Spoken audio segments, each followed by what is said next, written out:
இன்றே டவுன்லோட் செய்து உங்கள் ஃபேவரட் ஷோக்களை என்ஜாய் பண்ணுங்க. உங்க கடையில தான் வேலை பார்த்தாங்க. ராகவ் மாமாவை அண்ணன் தானே கூப்பிட்டாங்க. நீங்களும் அண்ணன் தங்கச்சியா தான் பழகி இருப்பீங்க. ஏன் நீங்க கேட்டு உதவல சார் அவங்க? அதான் மிஸ் அண்டர்ஸ்டாண்டிங் ஆயிடுச்சுல்ல. நாங்க தான் திருடின்னு சொல்லிட்டோமே. அவங்க எங்க அண்ணனை லவ் பண்ணது எல்லாம் உண்மைதான்.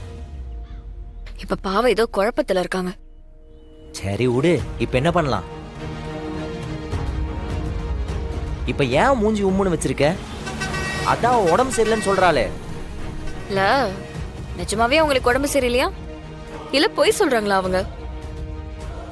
கண்டிப்பா ஏதோ ஒரு விஷயம் இருக்கு. இல்லனா ஏன் நம்ம பேரை சொன்ன உடனே அவங்க டென்ஷன் ஆகணும்? இப்படியே போயிட்டு இருந்தா ஒன்னும் சரிப்பட்டு வராது. நம்ம வேற ரூட் எடுக்கணும். என்ன பண்ண போற? கத்திய வச்சு மிரட்டினா? சார் ப்ளீஸ் சார், என் பொண்டாட்டிக்கு உடம்பு சரியில்லை சார். ஹாஸ்பிடல்ல அட்மிட் பண்ணிருக்கேன் சார். சீரியஸ்னு சொல்றாங்க. கொஞ்சம் ஹெல்ப் பண்ணுங்க சார் ப்ளீஸ் சார். கண்டிப்பா திருப்ப கொடுத்துருவோம் சார். எமர்ஜென்சி சார், இல்லன்னு மட்டும் சொல்லாதீங்க sir. Sir sir please sir கொடுங்க சார். உங்களை தான் சார் நம்பிருக்கேன் sir. Sir sir sir please sir. Sir உங்க கால்ல வேணாலும் விழுறேன் சார் ப்ளீஸ் சார். என்கிட்ட பணம் இல்ல, வேற யார்ட்டயா கேளு. நம்ம கடை அக்கவுண்டன்ட் மனோகரன் இவர் இங்க என்ன பண்றாரு?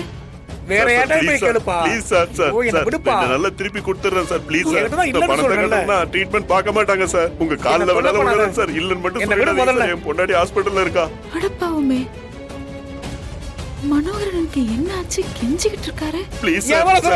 Sir please sir. சொல்ல திரும்ப திரும்ப கேக்குது சார். சார் ஒரு வாட்டி ஹெல்ப் பண்ணுங்க சார். எவ்வளவு ஆச்சு? 30 ரூபா ஆச்சுமா.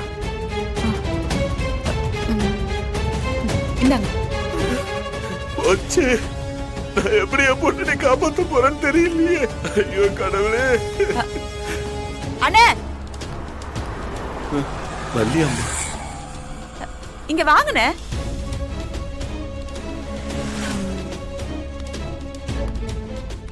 என்ன ஓடுறாரு?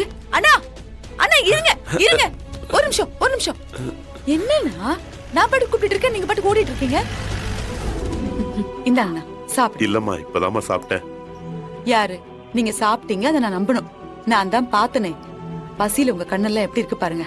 சாப்பிடுங்கண்ணா, சாப்பிடுங்கண்ணா.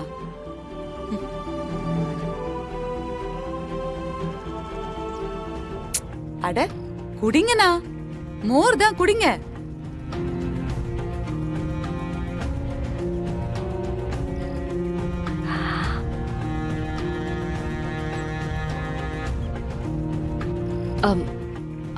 அண்ணா, நீங்க தப்பா நினைச்சுக்கலன்னா நான் உனக்கு கேட்கலாமா?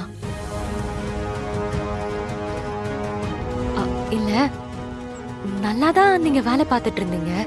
உங்க மேல எந்த கம்ப்ளைண்ட்டும் இல்ல. ஏன்னா யார்கிட்டயுமே ஒரு வார்த்தை கூட சொல்லாம வேலையை விட்டு போயிட்டீங்க.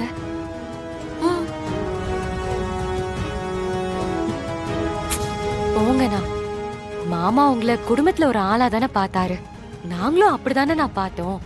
திடீர்னு ஏன்னா எங்களெல்லாம் விட்டுட்டு போகணும்னு தோணுச்சு. எங்களுக்கெல்லாம் எவ்வளவு கஷ்டமா இருந்துச்சு தெரியுமா? மாமா எப்பவுமே உங்களை பத்தி கேட்டுக்கிட்டே இருப்பாரு. தெரியாம பண்ணிட்டோமா, என்ன மன்னிச்சிருங்கம்மா. நான் பெரிய தப்பு பண்ணிட்டோமா. நான் பாவிமா. நான் செஞ்ச அந்த பாவத்துக்கு தான் இப்ப அனுபவிக்கிறேம்மா. அவ விதைச்சத அவ தான் அறுக்கணும்னு சொல்லுவாங்கம்மா. அதாம இப்ப நடந்துகிட்டு இருக்கு. அண்ணா அண்ணா அண்ணா, நீங்க கடையை விட்டுட்டு போனதெல்லாம் ஒரு விஷயமா? அதையே பாவம் அது இதுன்னு பெரிய வார்த்தையெல்லாம் சொல்றீங்க. நீங்க ஃபர்ஸ்ட் அழாதீங்க. நான் இங்க பாருங்க, வேற இடத்துல இன்னும் நல்ல வேலை கிடைச்சிருக்கும், போயிருப்பீங்க. இதெல்லாம் ஒரு பெரிய விஷயமா? இதுக்கே நீங்க இவ்வளவு வருத்தப்படுறீங்க? இப்ப மாற வந்துருவான். அவன் வந்த உடனே கண்டிப்பா உங்களுக்கு தேவையான பணம் கிடைச்சிரும். நீங்க ஒண்ணும் கவலைப்படாதீங்க. உட்காருங்க, நீங்க முதல்ல உட்காருங்க.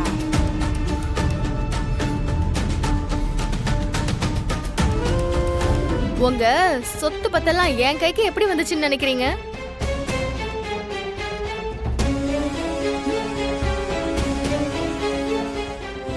இதோ இந்த ஜென்டில்மேன் மனோகரன் தான் டாக்குமெண்டோட டாக்குமெண்டா நான் கொடுத்த டாக்குமெண்ட்டையும் வச்சு மாமா கிட்ட நேக்கா கையெழுத்து வாங்கினாரு.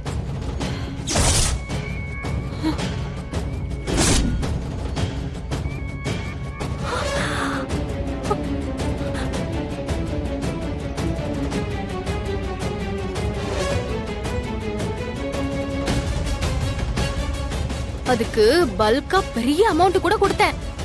ஐயா அப்ப அந்த அமௌண்ட்டை வாங்கிட்டு வேலையை விட்டுட்டு பொண்டாட்டிய கூட்டிட்டு வெளியூர் போய் செட்டில் ஆயிட்டாரு.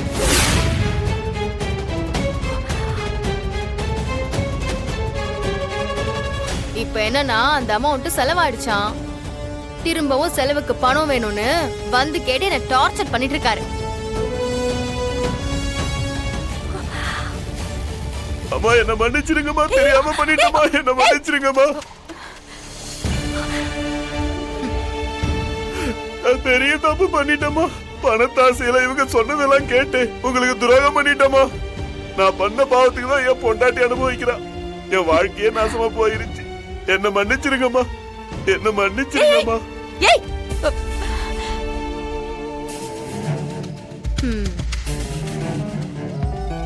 இந்த வீட்டுல என்னால நிக்க கூட முடியலம்மா.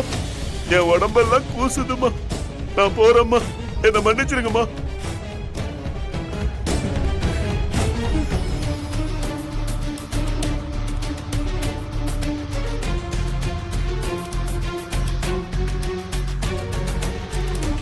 சித்தி, இன்னும் எத்தனை வருஷத்துக்கு நீங்க இப்படி ஏமாந்து நிக்க போறீங்க? எவ்வளோ பட்டாலும் திருந்துறதா இல்லல்ல? என்ன தீவிர சிந்தனை? வயிறு கபகபன்னு பசிக்குது. சாப்பிடதா பண்ணிருக்கியா? ஸ்நாக்ஸாவது ஏதாவது பண்ணலாம்ல. வரும்போதே வடையும் டீயும் சாப்பிடலான்னு சொன்னேன். இவ தான் வேண்டான்ட்டா. உனக்கு வடை தானே வேணும், நான் போய் போட்டு எடுத்துட்டு வரேன் இரு. மாறா, அந்த மனோகரன் இருக்கான்ல, மனோகரனா? அக்கௌண்டன்ட் மனோகரன் தானே? என்னவா? அவன்தான். அவன் நமக்கு துரோகம் பண்ணிருக்கான்டா. புரியல. கூட இருந்து குழி பறிச்சிட்டான். படு பாவி. என்ன சொல்ல வர? டைரக்டா பாயிண்ட்டுக்கு வா. அண்ணன் கிட்ட டாக்குமெண்ட்ல அவரை ஏமாத்தி கையெழுத்து வாங்கி அவன் தண்டா விஜய் கிட்ட கொடுத்திருக்கான். நம்ம கூடவே இருந்து நம்ம சாப்பாட்டையே சாப்பிட்டு எவ்வளவு பெரிய துரோகம் பண்ணிருக்கான் பாத்தியா? நாம அவனை எவ்வளவு நம்பணும். நம்ம வீட்டுக்குள்ள அவனை சொந்த ஆள் மாதிரி தானே நடமாட விட்டோம். எத்தனை வாட்டி நம்ம பீரோவெல்லாம் திறக்க விட்டுருக்கோம். எப்பவும் அவனை சந்தேகம் கூட பட்டது இல்லையே. ஆனா அவன் கேவலம் பணத்துக்காக இவ்வளவு பெரிய வேலையை செய்வானாடா? விசுவாசத்தை கூட பணம் அழிச்சிருமா? அதுதான் கலிகாலம்னு சொல்றாங்களா? ஏன் பாரா, அப்போ இந்த காலத்துல மனுஷங்க யாருக்கிட்டையும் அன்பு, பாசம், நம்பிக்கை, விசுவாசம்னு எதையுமே எதிர்பார்க்க முடியாதுல்ல? நீ வேற விடு. அதை பத்தி பேசி இப்ப என்ன ஆக போகுது? வேஷத்தையே கூட வச்சிருக்கோம்.